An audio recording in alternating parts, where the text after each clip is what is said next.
Bueno, yo me gustaría seguir la pregunta de Robert Kruger sobre la distribución de las ideas religiosas dentro de un grupo Olmeca o dentro de una comunidad.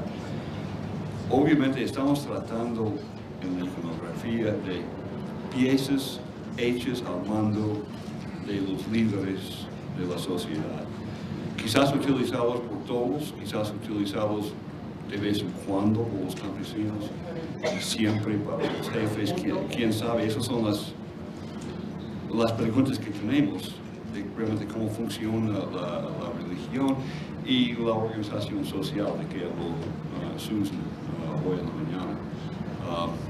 Y también nos estamos faltando una parte importante, yo creo, de la iconografía que se encontraba en piezas de madera, en piezas de cestería, en otros medios que no tenemos. Los hallazgos de Manatí realmente han abierto nuestros ojos al hecho de que hay toda una industria de arte en madera y arte en otros medios que no se preservan en los sitios. Tenemos algunas críticas que la iconografía en la zona, fuera de la zona nuclear, la están empleando en otra manera. Pero realmente no tenemos buenos datos de quiénes tienen esos vasijas con diseños en San Lorenzo, en la zona de San Lorenzo, en qué cantidades. Entonces no podemos hacer la comparación. Porque realmente es asombroso la baja porcentaje de cerámica con diseño en San Lorenzo. Y lo sorprendente en el sitio de Cantón Corralito que excavó Tomás Pérez es que tenemos como 25% de todos esos platos que tienen diseños olmecas. Si definimos las fases, el horizonte olmeca en base a la presencia de los diseños olmecas, ¿qué vamos a hacer si no encontramos los diseños olmecas? Vamos a decir que no corresponde a tal fase. Y podemos preguntar al señor Kruger como si está tan bien la clasificación de San Lorenzo que puede reconocer la sin la presencia de los diseños. De hecho, creo que sería mejor que Roberto Luna Gómez habla más de ese punto, porque él ha trabajado en bastantes más sitios pequeños, ¿no?, en esa zona. Yo, en donde yo estaba trabajando en una zona muy pequeña para mi tesis de doctorado, solo encontré 1 o 2 sitios con un poco de presencia de calzadas excavadas, por ejemplo. Pero, como estábamos hablando y como John insiste en destacar, el porcentaje de ese tipo de cerámica en el asemblaje de esa zona es muy pequeño. Entonces, no sabemos si eso es un efecto de muestreo, ¿no? Si está 1 o 2%, si hacemos recolecciones de 50 tepecates, pues, si existía en el sitio o no, eso es muy difícil decirlo. Eso nos dice, por supuesto, que tenemos que entrar otra vez en los pantanos y excavar mucho más de esos sitios. Otra vez creo que es importante, no sé si Roberto quería contribuir un poco más. Tiene que ver con un factor bien importante, que es el mayor problema que tenemos en los estudios de superficie en la región olmeca, la cuestión del muestreo, la cuestión de recuperar cualquier tipo de material arqueológico en superficie.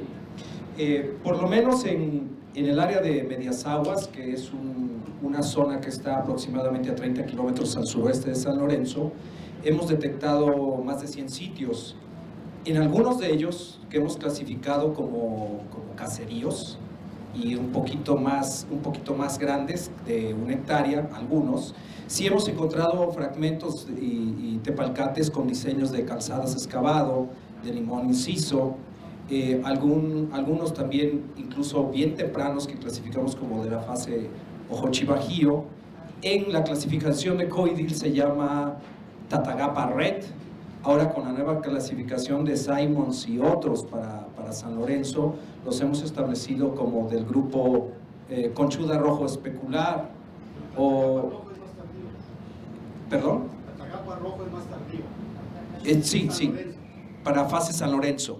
Pero también tenemos otros marcadores que ahora tienen una distinta denominación, y eso también está creando una confusión muy importante.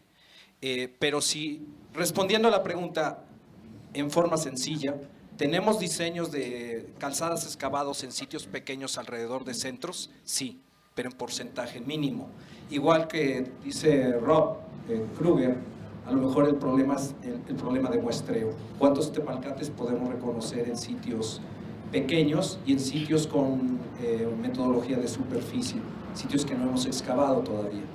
Yo creo que sí se puede identificar, porque hay una tradición que es lisa, que no tiene el calzadas excavado o el inciso, y que es la misma pasta. O sea, estas cerámicas negras que tienen calzadas excavado, o los bícromos que tienen calzados excavado, son la misma pasta de las cerámicas que no tienen ese tipo de decoración. Entonces, las formas mismas, hay tecomates, hay cajetes de paredes rectas divergentes, y además se encuentran asociadas con los tecomates rastrillados. Estos tecomates rastrillados que tienen la decoración muy fina, que a veces tienen por dentro un chapopote, están muy relacionados con este tipo de cerámica. Y la pasta es la misma, lo único que la distingue es el tipo de decoración. Y el tatagapa rojo también es un marcador. El tatagapa rojo se encuentra asociado con el calzadas excavado. Entonces yo creo que sí es... si no hay calzadas excavado, si hay negros y bícromos, y la pasta es similar, yo creo que sí se puede identificar. Ya mencionaste que tenía cerámica supuestamente de los élite ya en el sitio, ¿no? Entonces, ¿por qué no nos explica eso?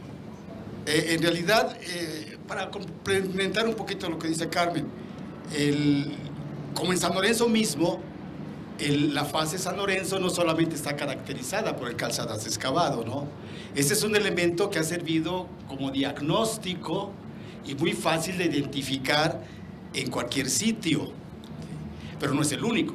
Pero sí nos podemos ubicar perfectamente bien en este contexto, ¿no? Ahora, por otro lado, lo que decía doctor John es de que uno cree que solamente el calzadas, o porque generalmente se ha pensado que el calzadas solamente va a estar en contextos de la élite o de casas que corresponden a una élite. Eso tampoco es cierto, creemos nosotros, porque en las excavaciones que hicimos en el Macayal, que aunque aparentemente por la cantidad de la proporción de la obsidiana y de los distintos yacimientos de donde proviene, dijimos que el doctorante Travis Doering piensa que es una casa de la élite por la capacidad de poder haber importado, yo creo, obsidiana de diferentes yacimientos, ¿no?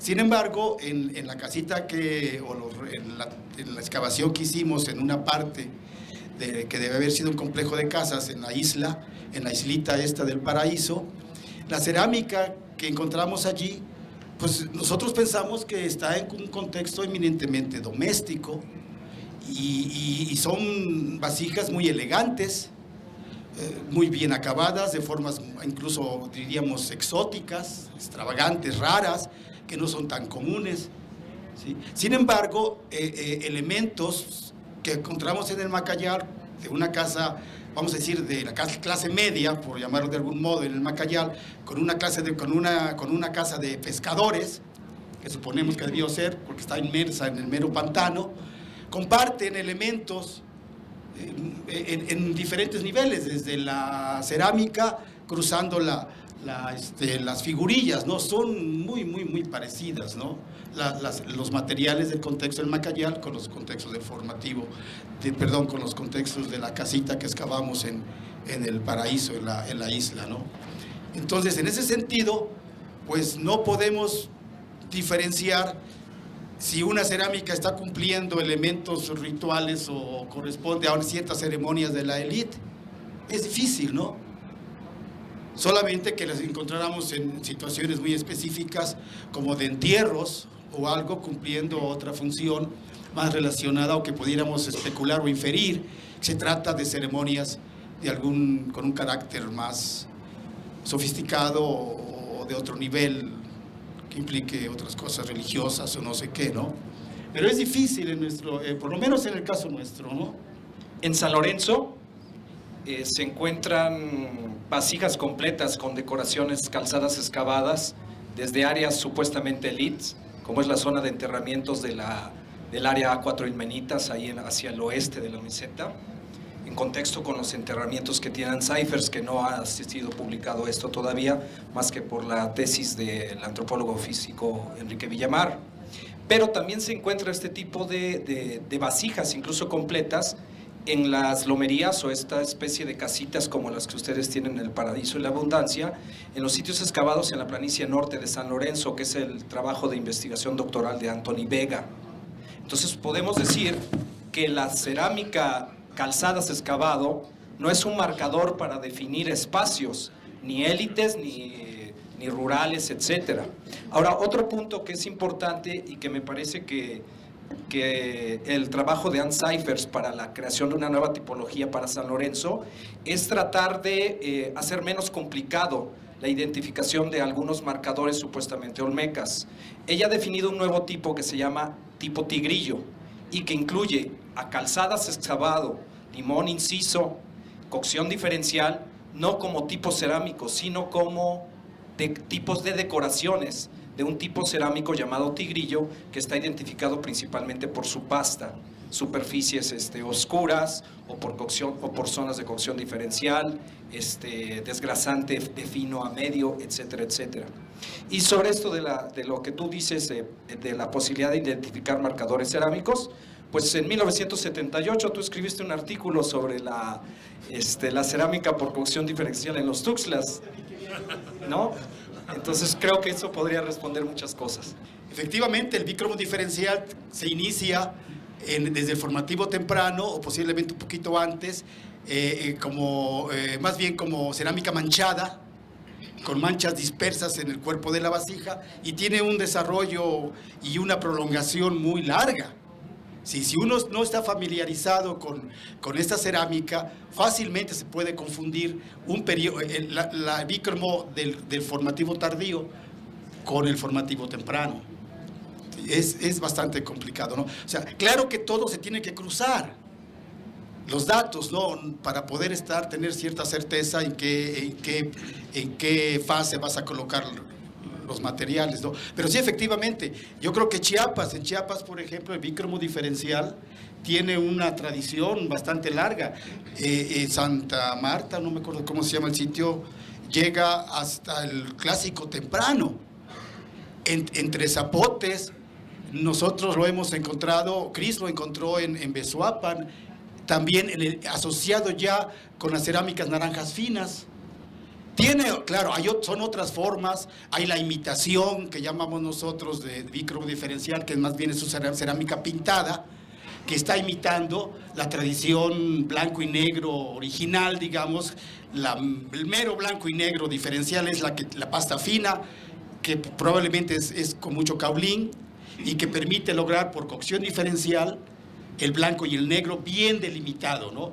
Incluso uno puede a veces hasta pensar que es un engobe gruesísimo, si lo ve uno en perfil, el tepalcate, ¿no? Porque se ve perfectamente bien delineado el blanco y el negro. Pero ya en el formativo tardío, las formas cambian, los diseños cambian, hay otras variedades, hay una variedad mayor en las técnicas incluso de cocción. Sí, hay una serie de elementos efectivamente que nos van a permitir diferenciar estas modalidades en todo el formativo, pero efectivamente con el bícromo diferencial hay que tener un poco de cuidado. Sí, no porque encuentres un pedazo bícromo vas a asociarlo automáticamente con el formativo temprano. Eso no. También este bícromo aparece en el Istmo Sur desde muy temprano, como 1000 años o más, y después empieza con engobe. Sí, es muy similar. Habría que hacer estudios para ver qué vasijas vienen de ustedes y así todos.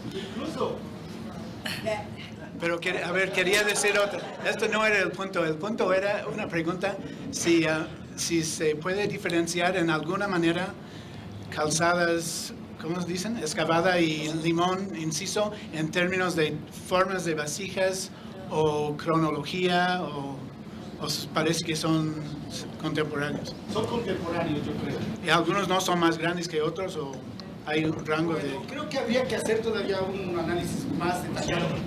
Pero nuestra impresión es de que cruza formas y diseños en el negro y en el bícromo diferencial.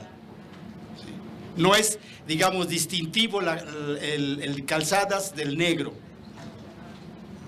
Cruzan ambos tipos, ¿no? Y no solamente, el calzada no solamente aparece en el negro, también aparece en los blancos, ¿sí? En los grises, que gris también puede ser una cuestión a más carácter de un problema del nivel de cocción, ¿sí? Que no llegó a obtenerse bien el negro, ¿no? La tonalidad de negro. Pero otra cosa muy interesante de este bícromo, que a mí me fascina esa cerámica, es de que necesitamos también experimentar con las técnicas de cocción. Estábamos platicando con Chris porque nos encanta ir a ver los alfareros, ver si podemos hacer un horno y tratar de imitar, imitar pues las diferentes técnicas de cocción que se debieron hacer para lograr estos contrastes, ¿no? Yo recuerdo el trabajo de Salinas la Blanca de Ken Flannery y de Michael, donde hay un capítulo donde nos habla de ciertas alternativas desde esa época, ¿no? De cómo se pudo haber logrado la cocción diferencial. Sin embargo, nunca hicieron experimentos. Entonces yo creo que también por ahí habría que pensar un poco en otra actividad vinculada porque pues nos va a ayudar a entender más el proceso de la manufactura de la cerámica y de las diferentes técnicas que se utilizaron en la manufactura de esto, ¿no? Queremos saber la distribución de símbolos con contextos, pero no tenemos contextos casi en ninguno de los sitios. Estamos hablando de diferentes tipos de sitios que es una posible distribución. Podemos relacionarlo con la esquema de Ann Cyphers que está haciendo una distinción de sitios de diferentes niveles en la zona de San Lorenzo según la escultura, tamaño, etc. Pero no encontramos entierros en la zona olmeca con ofrendas de cerámica. En el sitio de Cantón Corralito ya hay cerámica excavada por todos lados. Pero hay tan gran variabilidad de diseños que casi no se puede corresponder. Solamente vas a tener como 5 o 6 ejemplos de un diseño en una muestra de 500 diseños. Entonces es bastante complicado. Pero sí lo que podemos hacer es de ver la distribución dentro de un sitio, aunque no sabemos dónde estaban las casas o los monumentos. En el trabajo que está haciendo David Cheatham sobre sus excavaciones recientes en Cantón Corralito, está detectando una diferencia en la distribución de la caolina, pero no en la cerámica tallada, excavada. Pero sí parece que los élites ya tenían la cerámica más fina, pero todos tenían cerámica con diseños olmecas. Pero dentro de la zona de Mazatán hay mucho más cerámica olmeca en Cantón Corralito que en las demás aldeas alrededor. Entonces hay un consumo alto en lo que llamamos el capital, y dentro de ese sitio hay un consumo de la cerámica importada y más fina, pero no corresponde con los diseños olmecas que podemos averiguar por el momento. Otra cosa es que estamos hablando de diseños, pero también a veces están manipulando el color de la vasija para parte del diseño que tiene la vasija. Perdón, sí, con respecto a Cantón Corralito, es un sitio que reúne varias cualidades. Primero, la calidad de sus materiales en cuanto a estado de conservación. Creo que eso ha sido fundamental en este sitio, que son de las muestras mejor conservadas de este material olmeca. Y la otra justamente es el gran consumo de este material decorado que está usando la gente de Cantón Corralito. En un principio, cuando se detectó este sitio está a 2,5 metros, 3 metros de profundidad. O sea, los 3 primeros metros no hay absolutamente nada de material, es estéril y fue sepultado posiblemente por un aluvión. Y se detectó este sitio por un pozo de agua, que la persona que hizo este pozo le informó a John Clark, Clark mandó a cribar esta tierra y una cantidad de materiales estupendos. Entonces pensamos que ese pozo estaba asociado con alguna casa de élite. Y lo primero que hicimos fue justamente ampliar ese pozo de agua, hacer una excavación de 6 por 3 metros, y efectivamente nos dio muchísimo material, pero en todos los pozos que se hicieron alrededor, en todos salió igual material riquísimo, ¿sí? Exageradamente rico. Creo que Ponciano y Carmen tuvieron la oportunidad de estar en el sitio, y es un material sumamente rico. Y ahora, la diferencia que estamos viendo en el consumo es que más bien las partes que pueden estar vinculadas con las élites están usando más material importado. Pero el indicador de la presencia olmeca no es nada más calzadas, raspados y limón inciso, sino otros tipos más, pero además otros productos, como son los espejos de ilmenita, y unas espátulas como las que tú pasaste, exactamente de esas espátulas en Cantón Corralito. Tenemos una cantidad de espátulas hechas de cerámica, que realmente, ¿cuál es la función de esas espátulas? Para hacer cerámica, ¿no? O a lo mejor está marcando una distinción de no usar espátulas de madera, sino espátulas son unas espátulas como de 30 centímetros de largo, más o menos, que la verdad no sabemos cuál es la función de estas piezas. El uso de materiales de piedra verde y obsidiana también. ¿Quién está consumiendo más obsidiana? ¿Quiénes están usando navajillas prismáticas primero en el mismo sitio? Porque es posible que esas navajillas prismáticas estén llegando también preparadas, porque no hay evidencias de núcleos, ¿no? Hasta ahorita, sino fragmentos de navajillas nada más. Entonces los indicadores van a ser mucho más que el calzadas y el limón, sino es todo este conjunto contextual lo que nos va a dar esta presencia. Y análisis de pastas y análisis de materias importadas es quizás lo que nos va a hablar de quizás una diferenciación entre casas de campesinos y casas de élites o de dirigentes. Pero lo grueso del material, que son cientos y cientos y miles de tepalcates, es decir, no ha sido realmente estudiado con cierta metodología. Es decir, se han hecho así como que entresacado lo que les gusta, ¿no? Es decir, las capas o las excavaciones más profundas o esto, pero no se ha analizado en su totalidad.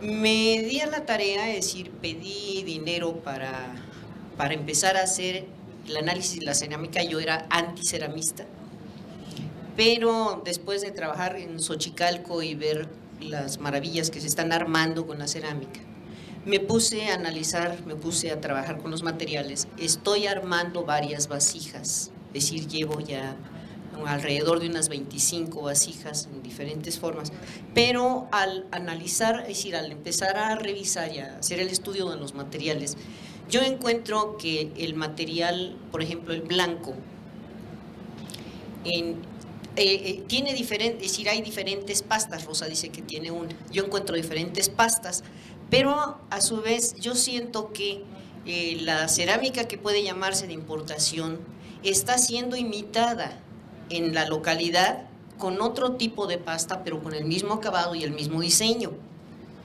Y esta cerámica está dentro de la parte ceremonial, es decir, no nos hemos ido a las áreas habitacionales. Es decir, se está manejando esta cerámica en el mismo nivel ceremonial, es decir, toda la parte del recinto. Entonces, yo veo así como que si tenemos cerámica de importación, a mí sí me gustaría que se estableciera, es decir, la cerámica blanca que viene del Golfo, la cerámica blanca que viene de Oaxaca, la cerámica que viene, porque es la única manera en que podemos establecer las relaciones. Es decir, y la cerámica que está produciendo Teopantecuanitlán también. Pero yo no veo diferencia hasta ahorita. Es decir, lo mismo tengo cerámica local dentro de la parte ceremonial. No tengo pues otro tipo de cerámica. Tengo cerámica que dicen que es fase manantial, tengo cerámica, todo lo llevan es decir, los nombres la acuñación que le ponen a la cerámica, pues la hacen comparativa con lo de Xochimilco, la hacen comparativa con todo lo del Golfo, pero realmente se necesita un estudio local, analizar la cerámica localmente y después hacer las comparaciones. Entonces yo siento que ahí estamos fallos, por eso no podemos poner tipos ni podemos poner nada, ¿no? Sí, pero sí me interesaría que esto que se está haciendo, por ejemplo, como cerámica diagnóstica, como la calzada, se estableciera bien para poder nosotros, que no tenemos toda la gama de excavaciones y toda la gama de estudios que tienen en la costa del Golfo, pues podernos apoyar también un poco. Se supone que hoy en la tarde vamos a discutir la iconografía olmeca. Entonces quisiera retomar un poco los planteamientos que se han dado y lanzar la pregunta para que empecemos a platicar sobre ello, porque se supone que tenemos que sacar, si no conclusiones, cuando menos ideas, consensos tal vez. Hoy justamente en la tarde se ha propuesto, bueno, ¿se puede o no se puede hacer una iconografía del arte olmeca sin tener la información histórica escrita? Existen glifos olmecas. ¿Esos glifos son olmecas o son nahuas?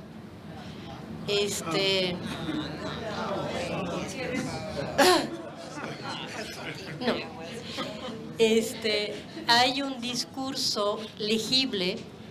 ¿Qué tanto podemos entenderlo ahora y qué tanto nos hace falta para entenderlo mejor a futuro? No, bueno, tengo una pregunta sobre del náhuatl para el profesor Duverger. Y otro, porque no sé. Si el modelo que propones, que lo olmeca es una mezcla de náhuatl y los otros, de un mestizaje así, me parece, aunque no soy lingüístico, que debe de haber algunas consecuencias para la lingüística histórica de estos idiomas. Y no sé si colinda con el modelo o no. Es mi pregunta. Sí, aceptamos la idea que hay un código mesoamericano en la manera de escribir, yo llamo eso escribir. Hay que entender que es otro sistema que el sistema de escritura que tenemos en el occidente. Y sabemos históricamente que hay dos maneras de escribir. Una que consiste en escribir lo que está fonetizado. Fue la variedad escogida en el viejo mundo. Pero existe también la otra posibilidad de escribir lo que está pensado, lo que es pensado, lo que hicieron los chinos. La escritura china no tiene nada que ver con la fonetización. Entonces son dos opciones. Una, la fonética, que viene con un código alfabético, y otra posibilidad es la ideográfica, que viene con otro código. Mi idea es que lo que llamamos hasta ahora iconografía es un poco una visión europea, porque en Europa, por la existencia de la escritura, separamos la pintura y la escritura. La especificidad del código, del sistema mesoamericano que veo, es que hay un código al interior de un sistema icónico. Y lo difícil para nosotros sería de identificar los elementos del código que, a mi parecer, permanecen de forma de larga duración a través de los siglos y a través de todo el territorio, y la parte figurativa, que depende del estilo del artista, de las épocas, de los gustos estilísticos, pues también del tamaño del soporte, porque se va a utilizar de manera muy diferente un objeto minúsculo y una pared de 100 metros cuadrados. La idea es que precisamente este código para mí existe. El código existe con sus variaciones, pero varía también por el contenido que se desea expresar. Por ejemplo, hay mensajes sencillos y mensajes complejos. El sistema funciona, a mi parecer, de esta manera. Si se escribe pequeño, se va a poner más bien glifos. Si hay más espacio, se puede introducir lo figurativo y sobreponer elementos que yo llamo glifos. Si ampliamos otra vez al lugar, por ejemplo, del glifo de la ciudad, tendremos un verdadero cero donde el artista o el tlacuilo va a poder poner elementos glíficos. Si ampliamos otra vez, esos elementos glíficos pueden volverse figurativos, porque siempre es posible describir de manera figurativa, icónica, o de manera simbólica, glífica. Y los dos se combinan. La idea es que, por ejemplo, para expresar la idea del fuego, se puede utilizar el humo del fuego. Se puede utilizar la representación del fuego mismo, con la antorcha. Pero también se puede utilizar símbolos que no tienen nada que ver con la naturaleza. Por ejemplo, el glifo con 3 dientes, o el triángulo de las piedras del fogón, etcétera, etcétera.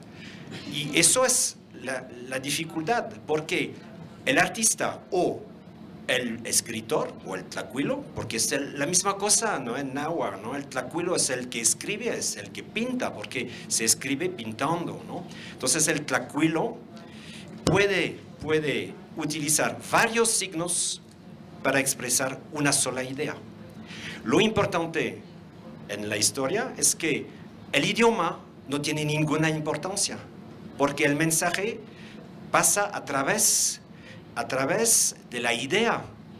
Por ejemplo, es el ejemplo que doy a mis alumnos, ¿no? Utilizamos nosotros esos dos sistemas.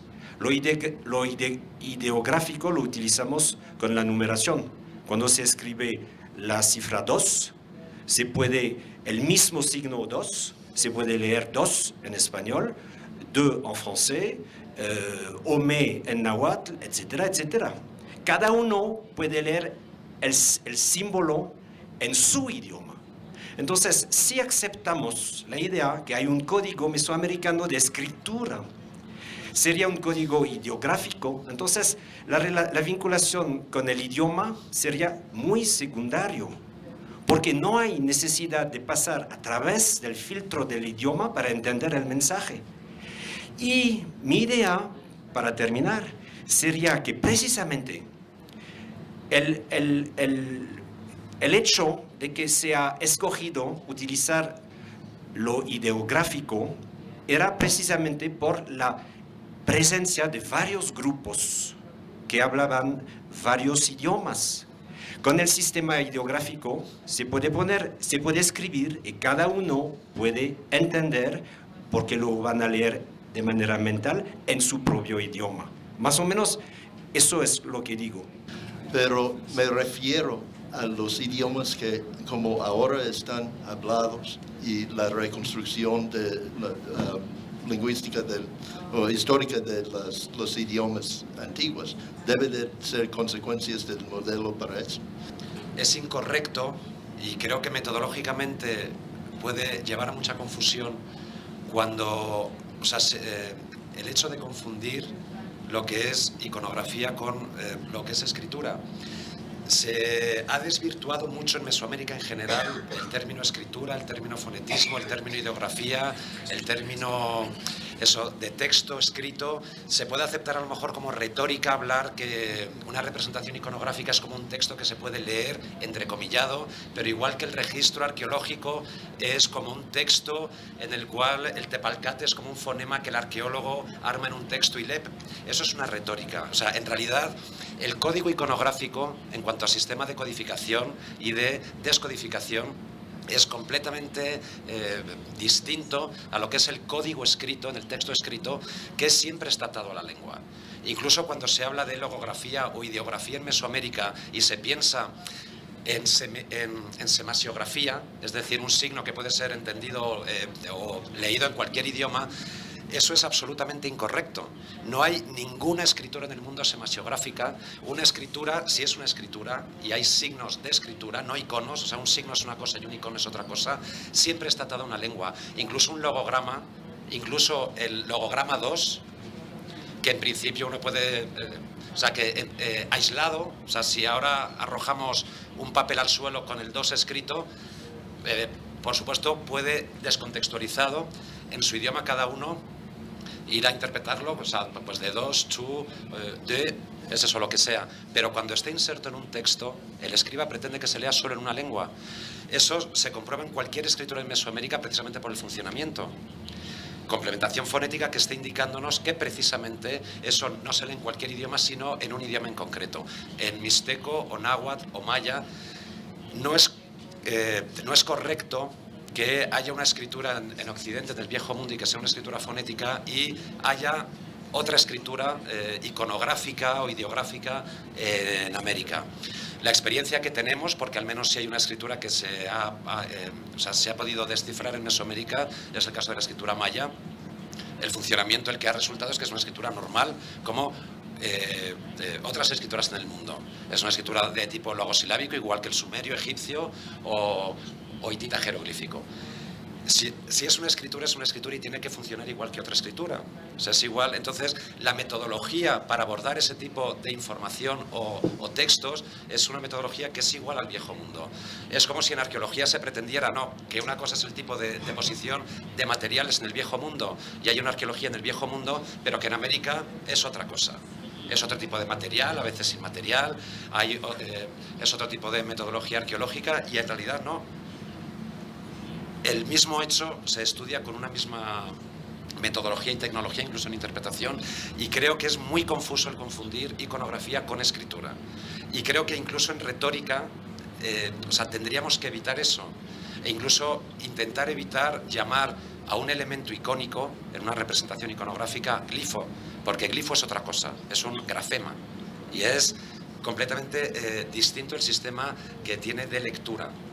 Y entonces únicamente eso, bueno, pues en principio en cuanto a una de las partes, sí, pues únicamente el comentar a lo mejor además que el tema de, es interesante en cuanto a aportación de considerar eso, pues hablantes de, sería el grupo Nahua, de eso de la familia tuazteca, en Mesoamérica, en tiempos tan antiguos, en principio por criterios de lingüística histórica, no sería posible, o se iría en contra todo lo que sería la metodología hecha de lingüística histórica. Incluso si lenguas utoaztecas hubieran estado en América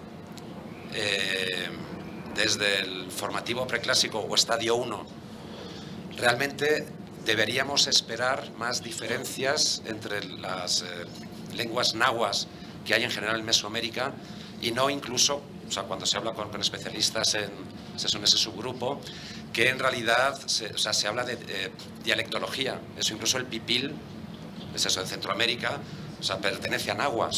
No se puede, tampoco hablar incluso de lengua. Eso está indicándonos que la expansión de esa lengua en Mesoamérica es realmente reciente y por eso es tan igual en todas partes, eso desde El Salvador o Nicaragua hasta lo que sería el centro de la Cuenca de México.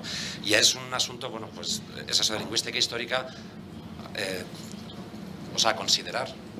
Si no iría pues en contra de el método establecido.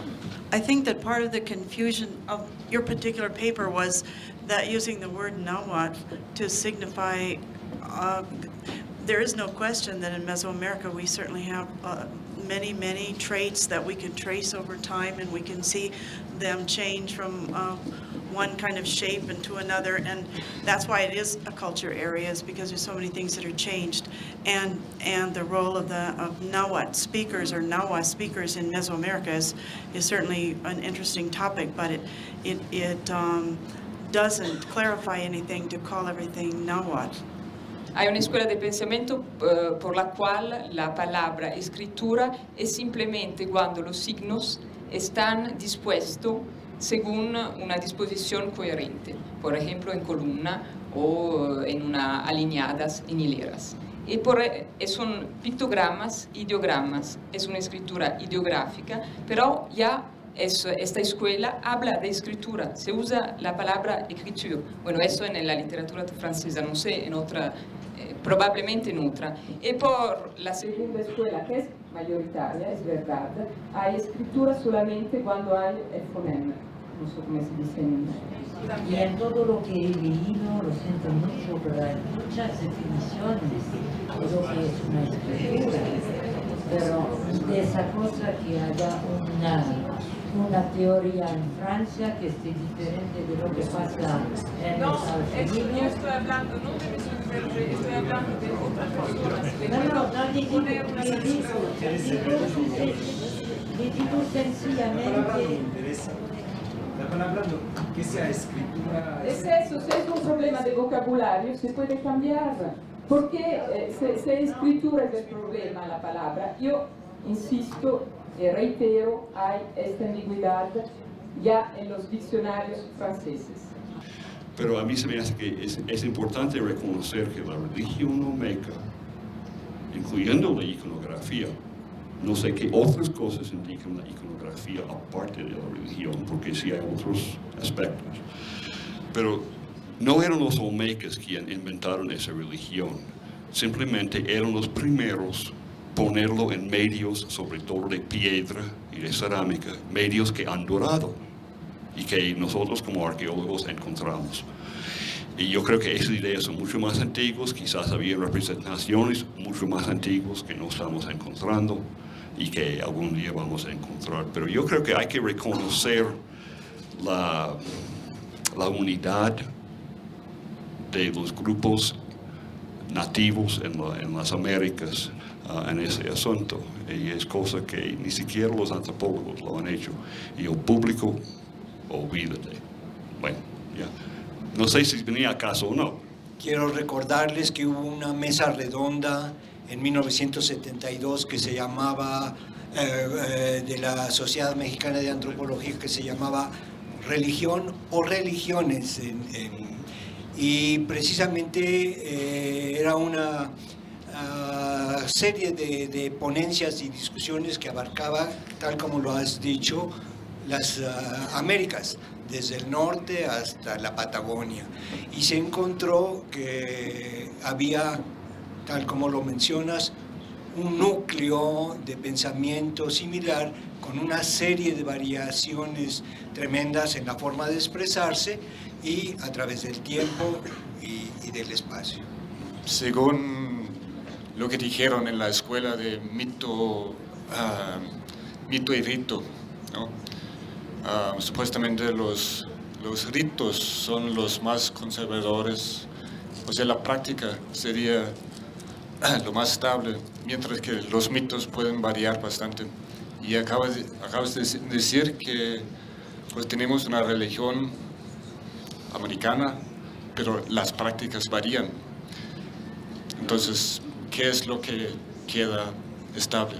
Deberíamos distinguir entre prácticas y ideologías, y pues entre áreas y también entre niveles sociales. Esas son cosas que pueden variar y es un asunto que no hemos tratado muy bien en esa reunión todavía.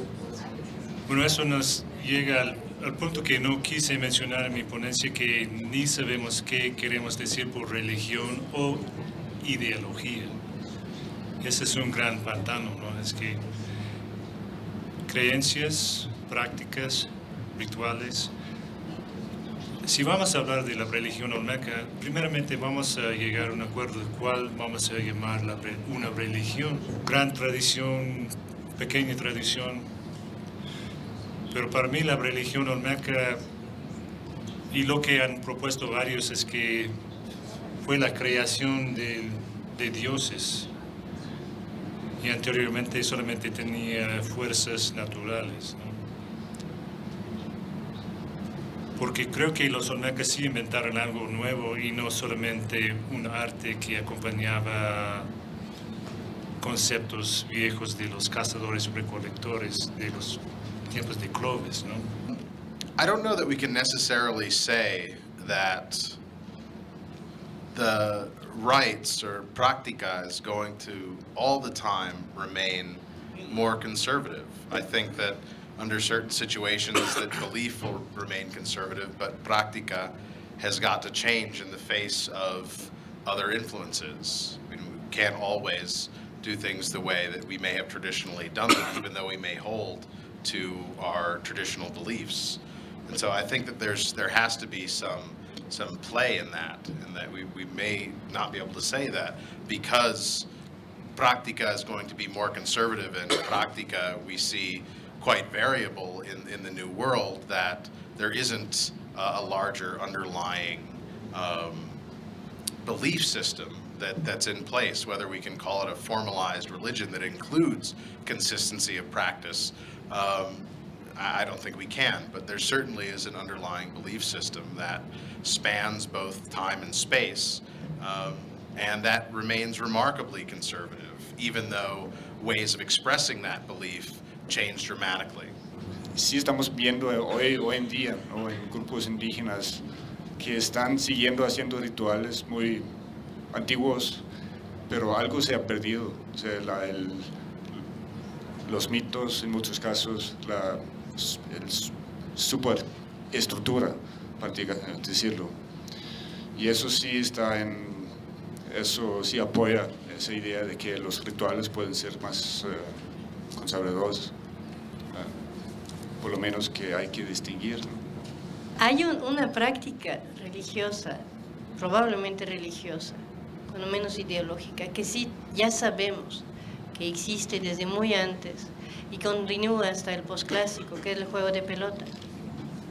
Sabemos que empieza en 1600, si no más antes, porque ya está bien establecido. Y lo que mostró esta Guadalupe fue también fascinante, vaya, la interpretación del juego de pelota con el sistema calendárico ya tan temprano. Entonces yo creo que ahí eso sería uno de los ámbitos que existen, que ya sabemos. También Carmen habló del juego de pelota de la Merced, los juegos de pelota de la Merced, perdón, Macayal. Entonces por ahí podríamos tener un ámbito de lo que sabemos fue una práctica, porque ahí sí hay una continuidad, que tenemos la información histórica de que sí se jugaba como se jugaba, y sabemos también que hubo cambios en las reglas, pero sigue estando ahí el juego de pelota. Me sorprendió mucho los murales de San Bartolo. Había tenido una entrevista con Juan Clark en un disco que hizo, pero lo vi tanto Izapa ahí que creo que por ahí está la entrada de Olmeca, Izapa, Maya temprano. Pero lo que quería más puntual aún es invitarte a Chiapas, a San Juan Chamula, el día 31 y día 1, y que veas el cambio de poderes de las autoridades. No solo hacen un andamio alto, como más de 4 metros de alto, para subir uno de los mayordomos, sino que varios de ellos bailen con un bulto, con mecapal, abajo y en la plaza, con un piel de jaguar alrededor del bulto. Y entre los hombres que van a bailar se ríen entre ellos y vacilan, ¿no? Ya te comió el tigre, y el otro dice, no, todavía no, pero al rato. Y al rato él está cargando el bulto con el piel de tigre. Pero es sorprendente para mí aún, en cara de la gente que dice ya no hay nada en la etnografía mesoamericana que vale la pena para interpretar el pasado, de ver estas cosas, ¿no? Entonces creo que sería muy interesante. Seguramente en los rezos, en el lenguaje que usan, es posible que hay símbolos, glifos, etcétera, dentro de los murales de San Bartolo, que luego te puedes distinguirlos, ¿no? Por conocerlos, pues, tú tan personalmente. Yo no sé si los ritos cambian más rápido que los mitos o los mitos que los ritos. Pero a mí se me hace, a que yo sepa, no hay ninguna evidencia concreta, científica, que se puede traer a la pregunta. Es decir, no hacen estudios del tipo que dice, bueno, tenemos 27 casos que vamos a enfocar y vamos a ver cuál cambia más rápido, cuál no, cómo se puede explicar los cambios. Obviamente es un terreno extraño para mí, soy arqueólogo y soy antropólogo y no tengo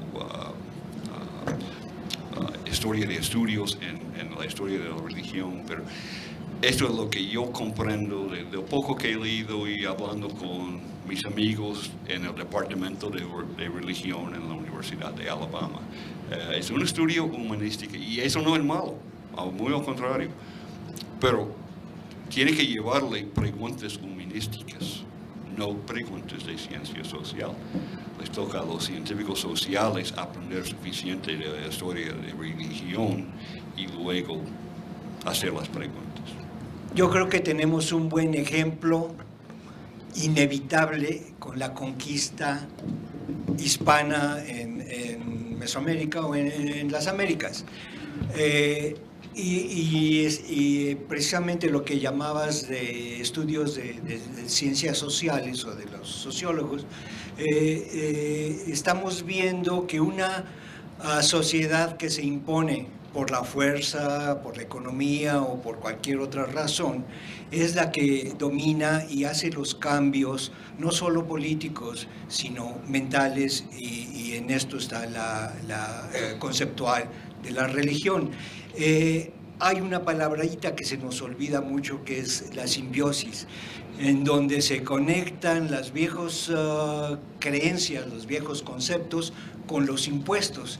Y eso es lo que estamos viendo en las ceremonias actuales entre los grupos, tratando de mantener una tradición que ya se ha olvidado, disimulándola ante los rituales simbióticos en donde se emplean símbolos o vírgenes o la Virgen de Guadalupe o cualquier otra que esté vigente en el sitio para hacerlos válidos en los dos conceptos culturales. Eso lo vemos mucho, muy claro en la conquista. Podemos pensar en etapas anteriores, en lo prehispánico, que esos grandes cambios que vemos pueden haber sido producidos por una situación similar. I think I'm the only person in this room who actually studied for the priesthood. And I found it extremely strange that in all of our conversations about religion, the word priest has never been mentioned. Who created these rituals? There's a kind of an unspoken anti-clericism. Maybe it comes from Thompson being so high church and so priest-oriented, but we have to have somebody that's doing these rituals, that's creating these iconic statements, which are so easily read. You see a tiny fragment and you know what it's talking about. So that's a tendency that I'd just like to point out. The second tendency is the assumption of disjunction, that form and meaning must diverge and then come together again. Kubler, of course, was a great believer in disjunction. That's not necessarily true. In New World religions, there are no monotheistic evangelical religions. They're religions that combine and build on and adapt and rename. So the possibility of long-term stability is, I think, very, very great, much greater than it is in European traditions where you have Islam or Judaism or Christianity that are exclusivistic religions. So I would just recommend being careful to assume dynamic change when that may not be the case, and remember that priests are important in every later Mesoamerican civilization. And it seems odd in a number of cases that pictures of Olmec culture picture them as if they were utterly different than any other civilization from later times. We know that the Aztecs were loaded with priests and priest schools and constant ceremonies repeated all the time. There's no particular reason to think that the Olmec didn't have religious practitioners. One more comment, and that has to do with shamanism. I suspect that shamanism is, as Peter first more or less said, a general worldview and then a practice. It's not really a religion. It's more of a practice like yoga is a practice. So I think that shamans existed, as Dr. Uriarte was saying, on the edges of society. They were not in charge of the central canonical religion and its imagery. Certainly they're always there. Even today, we have politicians that are follow astrology or fortune-telling or other kinds of slightly fringy things. But the canonical nature of Olmec, the stability of the system, the movement through time, you have to argue, I think, relatively strongly that there is disjunction here, rather than assuming. The idea that disjunction is somehow limited to Western European history is totally false. And a beautiful recent example is Richard Davies' book, Lives of Indian Images, in which he examines various changes of meanings and uses of Hindu and other images through 3,000 years of Indian subcontinent history. Agradezco su presencia, me hacen seña que ya son las 7 que terminamos con la sesión. Mañana a las 9. A las 9.